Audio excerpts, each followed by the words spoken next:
Tuesday night's debate was hyped up as the political event of the year, but did it deliver? Or was it just another snooze fest with some predictable pandering to the Democrat? A lot of people on our side of the aisle seem to be pretty upset with the performances that happened during the debate.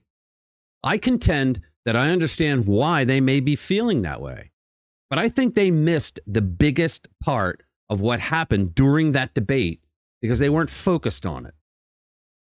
Most conservatives go into a presidential debate knowing that the fake news media moderators are going to have a bias against their candidate and in favor of the opposition candidate. One thing I never understood is why the Republicans continue to do debates with news people who every single day of the week trash them nonstop, but then they think that the same exact people are going to be fair during a debate against a candidate from their team. In this video, we're going to unpack the chaos, the drama, and the popcorn-worthy moments you and many others might have missed. From Harris dodging tough economic questions to Trump actually holding his ground, there's plenty to talk about. Something happened at Tuesday's debate that hardly anyone is mentioning. Yes, Trump had to fight not only Kamala Harris, but the two ABC moderators.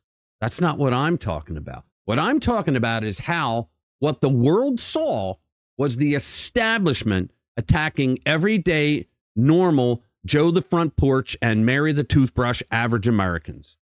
And that's what we're going to go over today in this video. Let's get into it.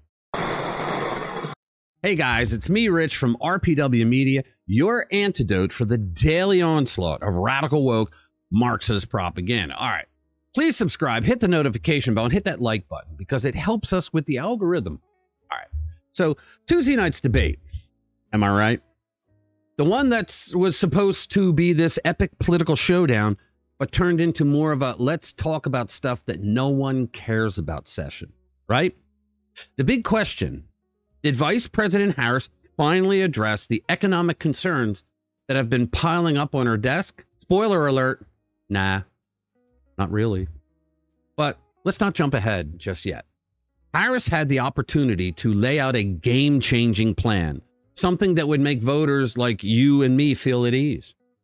2 weeks ago, I did a video on how the very act of RFK Jr. coming out and endorsing Donald Trump, and then we saw Tulsi Gabbard, a former Democrat congresswoman and presidential hopeful, also joining with Donald Trump, how that created a new populist movement combining both the left and the right who equally can't stand the establishment in this country. That's what bands them together. The establishment I'm talking about is not only the Washington, D.C. bureaucrats and the establishment there, but the mainstream media, our colleges and universities, Hollywood, and the like. The person who runs ABC News is Dana Walden. She is a personal friend of Kamala Harris. She is responsible for Kamala and her husband meeting. Of course, he was going to tell the moderators to destroy Trump in any way possible to help Kamala. If you don't think so, then I have some wonderful miracle supplements I would like to sell you. Guys, what ABC News did is absolutely backfiring on Kamala. Folks, people who were hoping upon hope that Kamala would finally give some insight into what her economic plan is to fix the economy that she and dementia Joe Biden destroyed, and her only answer was that she has an opportunity economy plan. What the hell is an opportunity economy? We don't know because she never explained it. At least Trump explains exactly how he is going to make America great again, how he's going to fix the economy. The only thing Kamala and her two buddies in the moderator chairs could do was trash Trump's plan to fix the economy. Here's the thing, guys. While the establishment types set up the questions as total gotchas against Trump, people who live in realville America don't give a rat's ass about those questions. I mean, only establishment types would.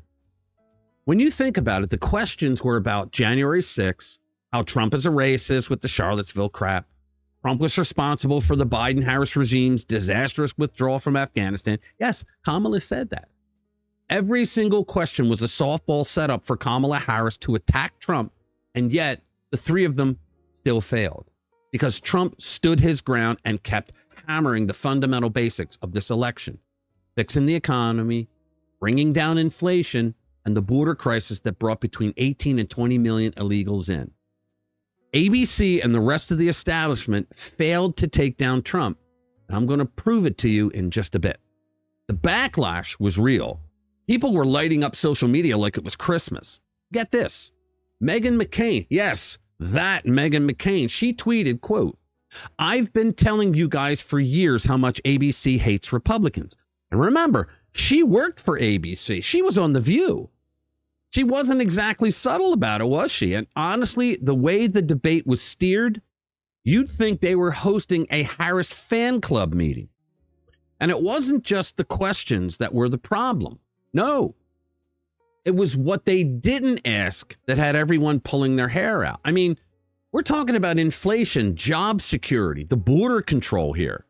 Instead, they rolled out questions about January 6th, Charlottesville, all the other crap that they did. As Meghan so eloquently put it, these were elite Manhattan debate questions that have nothing to do with real ordinary Americans. That's what I said. Can we get a round of applause for the moderator's ability to miss the point entirely? Guys, she nailed it. Now, let's talk about the real star of the show. Despite what your average double-digit IQ liberal will say, the real star was Donald Trump. While Harris was busy sidestepping the economy questions, Trump zeroed in like a heat-seeking missile. Inflation? Check. Job creation? Check. Securing the border? Double check. The topics that voters and the middle class actually care about. No wonder Harris started slipping in the polls again.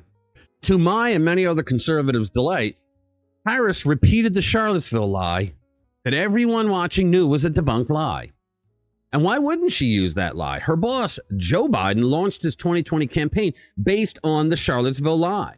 That certainly didn't win Kamala any new voters Tuesday night. CNN, of all places, even admitted that she lost 2 points while Trump gained 2 points throughout that debate. When CNN says you're losing, I think it's time to reevaluate everything when you're a Democrat. But here's the thing, guys. This debate was more than just two candidates talking at each other. It was a glimpse into the growing divide between the political establishment and the populist movement. People who make the country work are the populist movement. They're the people that these political establishment types usually refer to as flyover land. If there is one thing you should take away from that debate on Tuesday night, it's this. The permanent political class doesn't give a single damn about you. For Trump supporters, what ABC did just reinforced everything they already believed, that the system is rigged and the establishment is working overtime to maintain the status quo. So, what did we learn from all this? Harris didn't do herself any favors by repeating the same tired talking points. She didn't take an ounce of responsibility for our failing economy. She didn't take an iota of responsibility for the border crisis and the 18 to 20 million illegals roaming our country. And she was the damn border czar for 3.5 years. Not a lick of responsibility did she take for the inflation and the high cost of living that Dementia Joe and her policies caused. The economy remains the key issue, guys.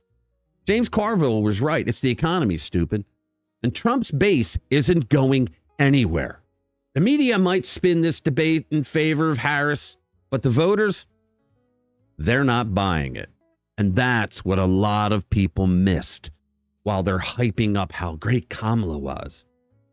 We're not buying it. All right. Thank you for watching. Subscribe. Hit that notification bell if you want to be kept up to date with the latest conservative news and debate breakdowns. I'll see you in the next one. Spread the word. Strolled up to the ATM, needed some cash, punched in my